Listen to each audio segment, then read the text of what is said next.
Welcome back. It's Prime Morning. We're still here. It's a Tuesday morning. It's terrific Tuesday. Go out there, make money, enjoy your life, and always ensure that you're doing good. It's very important. So many things happening around the world. The only thing you can do is to just be kind, all right? So this morning, if nothing at all, just make sure that you're going out there with a focus. That will definitely bring you the light. Earlier this morning, our motivation, we had something to talk about, that as well. So yeah, yes, indeed, we're good. Now, it's just about getting into, that very moment where we get to find out some of the conversations you've been having on social media. And also in the studio with me, I've got a very young gentleman who's been doing super well in terms of music. He's here to share a bit of what he's been putting together for himself with us here on the show. But before that, let's get into what's trending on the stories that we have. We have just one story to share, and then we'll move on to the interview, right? All right. So Odartey Lamptey wins his East Legon mansion back from his ex-wife, and yesterday there was so much, conversations around this. And Accra High Court has granted ex-Black Stars player Odartey Lamptey custody of his East Legon mansion. Now, the court finally reversed an earlier decision that gave the house to Mr. Lamptey's ex-wife in their bitter divorce settlement. Now, according to multiple sources, the judgment takes effect from today, as in yesterday, and it takes effect from today. April 5, 2022. Lamptey has actually been renting since 2014 after the wife sued to claim the house, following their divorce, right? So I don't know which of the divide that you stand in terms of the situation that actually came out a couple of months, years ago. But, well, what is happening is that Odartey Lamptey has regained that mansion, which is located at East Legon. So in a story I read somewhere, he said that the wife has not decided to actually move out, but he's going to move in regardless. And so we're going to follow this, and then as and when we grab some new info on that, we're definitely going to let you know. Don't forget to go on our social media pages. If you want to comment on that, you can do so. The pages have all been unified. It's Joy Prime TV. So please go there and drop your comments. Let us know what you think about it. A bit later, we've got some more interactions to do here on the show. But let's move into the interview I have in the studio. A very young man, like I said, in 2019, September 2019, this man actually decided that, he wants to take the entertainment industry by storm. And I'm talking about music specifically. And he's never looked back. He's been doing super well for himself. But for those of you out there, if you're just about getting to know him, let's check this one out. When I come out, Fred A is up in here in the building. We'll get talking in a bit. Good to see you, man. How's it going? How's Burugu doing? It's booming. It's going well. Okay. We started pushing it out, so it's doing quite well at the moment. So. Okay, you have a very deep voice, so try and speak up for me, yeah? Fair enough, fair enough. I'm trying to work on that. Normally I'll be speaking and people tell me you're talking too fast or you're doing. I try to make sure I'm clear enough when I'm speaking. Okay, that's fine. But you had some Nzima in there. Yes. Okay, what was about that? You're now representing the Nzima people? Definitely. Obviously, I'm from the west side. I was in Takrade as well. Okay. My family are from the Nzima area.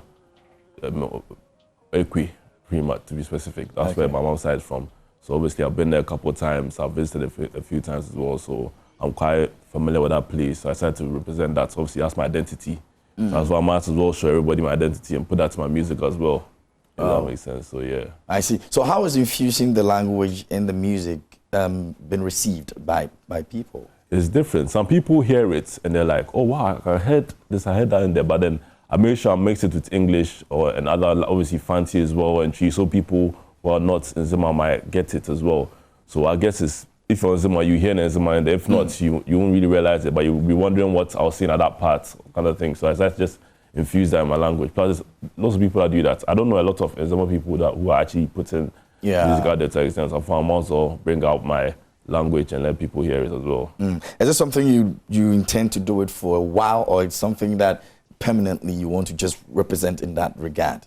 Every song that you do, you're going to make sure that is it going to be part of your music, or it's just testing something? I mean, when it comes to music making in general, it's not intentional. It's what comes to you while you're making music, and that's part of me. So it's not like I'm purposely trying to put it in there. It comes naturally as I'm doing it with it because it's part of my language, if that makes sense. So I just infuse it more and try to embrace it more instead of trying to specifically put it different places. But it works out either way, if that makes sense. I'm actually asking because of the representation. I mean, when Adam started from the Volta region, he was one person who consistently, decided that I want to represent the Volta region. So my music is always going to be identified with that. So there's never been any rapper from that, Nzima side who said that, okay, I'm consciously becoming the Nzima rapper. And so I'm going to make sure that it runs through my journey. That's what I'm asking. That if it's something you want to do, or it's just you testing your language. In that case, I would say yes. I would say yes, definitely, because like I said, I don't really know any Nzima artists. No, so I haven't even heard a rapper that's. I feel like if that's the case, then I'm just gonna push it with that. But like I'm saying, it's natural. It's not like it's perfect. It's on purpose. So I'm just doing it as it comes along. But I feel like that's the whole point of what I do as well. That's my main representation, if that makes sense. Okay. So how's this journey been? How many years have we spent so far? How many singles have we put out there?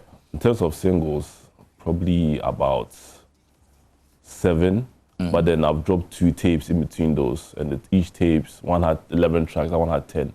So in all, over 20 something. Okay. So yeah, that's in total. But then in terms of the singles, I've been dropping this ever since. I haven't looked back. I think as long as I started doing music, I said, once I've started, I can't quit. I have to let people hear it out. And sooner or later, people will hear about it. So yeah. And you've been doing it here in Ghana, or it's been in and out? In and out. Because I was also based in the UK.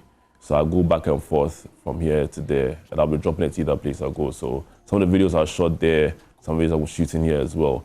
So it's all together. Okay. Like I said, it's a mixture of culture all together, if that makes sense. Yeah. Obviously, you were experimenting 2 different places at a time. Yes. I mean, doing music here in Ghana and doing music over there in the UK. The disparity, how do you see it? How do you see the connection or the challenges that comes with it? I feel like, there's lots of Ghanaians everywhere, even in the UK. So I feel like in terms of comparison, it's not that bad. It's not like they're completely confused. But I feel like you'd have to understand me a bit before you get used to it, if that makes sense. It's more about getting used to it. But in terms of like the blend, it's not that bad. It's not completely out of pocket, if that makes sense. Okay. It's still a blended. Like I said, I don't just speak in Zima. I mix Tree in there, Fancy in there as well. So people who the Ghanaian diaspora can still hear it, despite the fact that it's not necessarily fully Ghanaian or fully English. Okay, I see. Interestingly, he has a new one that we're going to be playing here on the show. It's called the Go Gaga. Go Gaga is the new one that we're talking about in a bit. Now, you shoot your videos here in Ghana, or you do more in the UK? At the moment, most of them have been in the UK, but there's a lot more of Ghanaian ones coming out soon. Okay. There's a couple of videos that are loading up that are about to come out, so those are on their way.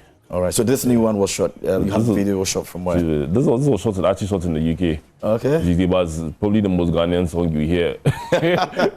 And so I just thought I might as well shoot it there. I like the juxtaposition. Yeah. So the fact that I'm there and I'm shooting it, and just white boys there, they don't even understand what they're singing. They're just singing it because they're just going Go Gaga. They just Go Gaga. So what inspired it before we take the video of that song? What inspired this song? I host events and stuff as well. Okay. About guys, and most of the time people come just partying, enjoying their time, having a nice time. And Go Gaga is obviously like September. I think it's from an old song where I heard it, Go Gaga. So I kept on ringing in my ear. And I thought I might as well do a song that's like on a drill song, but it's like about dancing. So it's like a party scene. The whole point of it. So that's the whole point of this song. So it's just about having a good time, enjoying yourself outside. I see. All right. So do we have the video so we can check it out? But before we even get there, from this moment where you are, trying to push yourself to this, what is the one thing you're looking out for, in terms of your future plans, in terms of what you want to, you want to be able to achieve with this journey? I'll say one of the goals obviously to push out the Nzima, because I feel like there's a lot of artists. I've had to actually go underground to find other Nzima artists, and there's actually a couple there, but I feel like it's not really heard. So I feel like this is part of pushing it out. So by the time you hear that, you can hopefully hear other Nzima artists come out, and people will pay more attention to that side, and then see how it goes from there. That's one of them. And obviously, secondly, is just to make sure you enjoy the journey and make it bigger than it is. I don't like to put certain tags or where I think I'm going to be, because I feel like I might exceed this without even knowing, if that makes sense. So that's what I'll say for now. Okay. Yeah. Any collaborations we're looking out for? Or thought about it? I mean, I thought it would be a surprise, but yeah. Okay. Yeah, I'll say when it comes out, it comes out. Yeah, let it come out. It comes out here, so yeah. So in Ghana here, right? Yes, we're Ghana, looking at some few people. Who are some of the people that you've spoken to already? Well, Go Gaga, I've got a remix coming soon. Okay. Featuring Papi Kojo. So that's on the way. And then there's a couple more, but those are a bit more in the tuck. So when they come out, it will be seen everywhere. Okay. Yeah. Now, can we take the video? Is it possible we can take the video? Okay, so let's take the video of Go Gaga, and when we come back, we'll just be wrapping up as well.